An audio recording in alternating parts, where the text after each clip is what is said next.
Comme chaque mois, je prends note de toutes mes découvertes dans le monde des technologies industrielles et je vous les partage. Pour le mois de mai, j'ai sélectionné trois informations. On va parler de Arduino, de SQL et de benchmark technologique.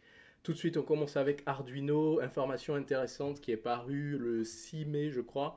On a maintenant des modules d'entrée-sortie, d'extension pour Arduino. Donc c'est ce que vous voyez là, hein.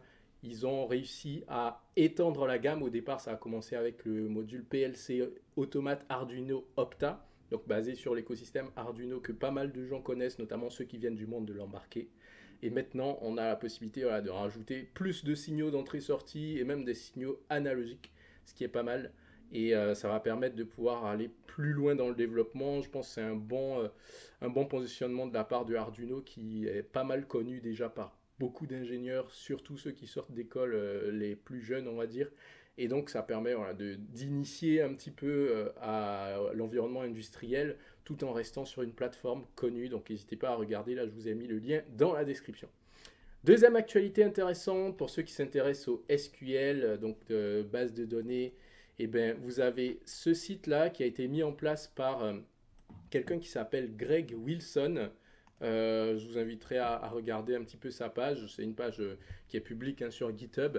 Ce que je trouvais intéressant, c'est que ça permet tout simplement en quelques pages de faire un petit peu un bilan sur ses compétences SQL. Donc si jamais vous voulez savoir où est-ce que vous en êtes en développement base de données, ben, il suffit de parcourir ces différentes pages-là. Si vous arrivez à comprendre, c'est que vous n'êtes pas trop mal.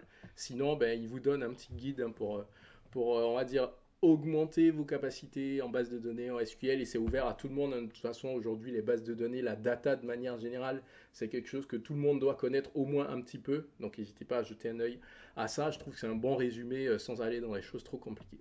Et puis troisième actualité, hein, ce mois-ci c'est assez rapide, mais on va à l'essentiel.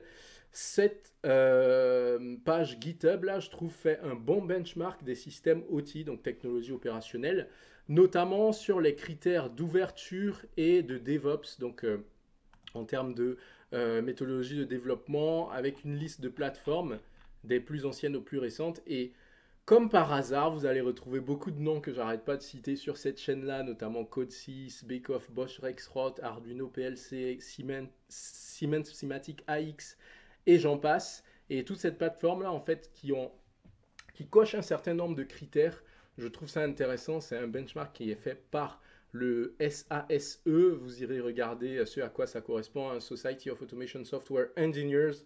Leur principe, c'est qu'on n'est pas juste automaticien ou juste développeur logiciel, on peut être les deux. Et donc, pour ceux qui ont une certaine appétence à la fois au hardware et au software, je pense que ce petit benchmark-là va vous intéresser. Donc, n'hésitez pas à aller regarder.